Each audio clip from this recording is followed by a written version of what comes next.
추진력이 없으신 분들은 이제 옆으로 쓰러지면서 엉덩이 같은 데를 부딪혀서 고관절 골절이 생길 수가 있고요. 예. 빙판 같은 데서는 반대로 발이 미끄러지면서 뒤로 아이고. 넘어지기 때문에 엉덩방아를 찌면서 역시 엉덩뼈, 그러니까 고관절에 문제가 생기거나 이럴 경우에 이제 척추가 내려앉으면서 척추 골절이 같이 생길 수가 있습니다. 네. 실제 이제 환자 유형을 보면은 아무래도 여자분들이 골다공증이 많아서 여성이 더 손상이 심하고 50대 이상이 무려 한 72.4% 정도 된다고 하니까요. 예, 잘 넘어지시는 분들 특히 이제 조심을 하셔야 됩니다. 네. 그러니까 근력과 유연성과 뭐 균형 감각 이런 것들을 이제 키울 필요가 있겠어요.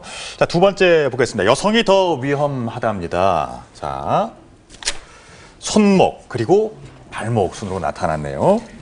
예, 이거 역시 작년 자료를 보게 되면 네.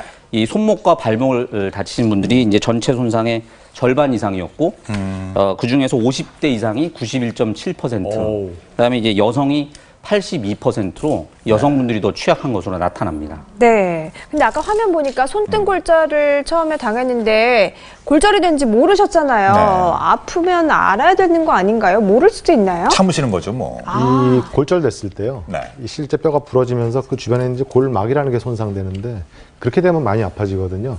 근데 그 실제로 그렇게 많이 전이가 되지 않은 선상 골절의 경우는 별로 통증이 없을 수도 있습니다.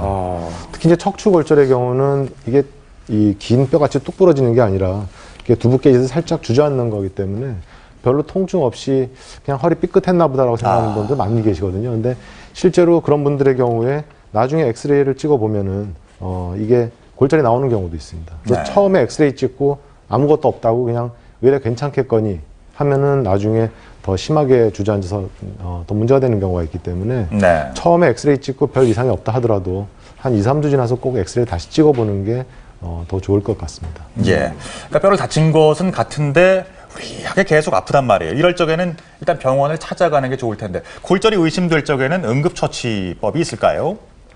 예, 그 골절이 발생하면 굉장히 심한 통증이 생기는데 이 통증만으로도 쇼크, 그러니까 쓰러지는 이런 증상이 생길 수가 있습니다. 그래서 환자분을 평평한 데 눕혀 주시는 게 좋겠고 체온이 떨어지지 않도록 도와주시는 게 좋겠습니다. 가급적이면 이제 움직이지 않도록 하시고 119를 이용하시는 게 좋겠고요. 이 손발 같이 이 끝 부위, 그러니까 사지의 말단 부위가 골절이 오신 경우는 가급적이면 양쪽 관절을 함께 고정해 주시면 도움이 되겠습니다. 골절 부위를 이제 올려주셔서 붓는 거를 막아주시면 더 좋겠고 혹시 가능하시다면 찬찜질을 해주시면 역시 도움이 되겠습니다. 네. 왜 이렇게 골절당한 것 같으면 좀 움직여봐 아픈지 이렇게 하시잖아요. 네. 절대 안 되겠네요. 네. 자, 그러면 다음 차트 보기 전에 저희가 다른 골절 사례자 먼저 화면으로 만나보시겠습니다. 수술을 하는 건지 그냥 기부술 할지 그걸 몰랐지. 안 좋지요. 마음이 두근두근 거렸지요. 수술까지 해야 할 정도로 넘어졌다. 어떤 사연일까요? 작년 겨울에 빙판길에서 넘어져 아직까지도 고생하고 있다는 장홍열 씨를 만나봤습니다. 그날따라 양손 가득 짐이 많았던 장홍열 씨. 그만 빙판길에 꽈당 넘어지고 말았는데요. 통증은 점점 더 심해지고 결국 수술까지 하게 됐는데 2달 정도 있다가 병원에 왔어요. 괜찮다고 생각했죠. 있으면은 빙판길에 미끄러져가지고 흔히 있는 일이잖아요. 수술을 받았지만 아직도 조금만 무리하면 허리가 불편하다는 장홍열 씨. 검사를 통해 현재 상태를 살펴봤는데요. 척추체 압박골절이 발생해요. 시술 후 지금은 완쾌되신 상태로 추적 경과관찰 중인 상태입니다. 미리 오셨다면 조기에 발견해야 보존적인 치료로 가능할 텐데 지금 같은 경우에는 좀 진행한 상태이기 때문에 시술까지 시행하신 그런 경우입니다. 낙상 사고는 실내에서도 많이 일어납니다.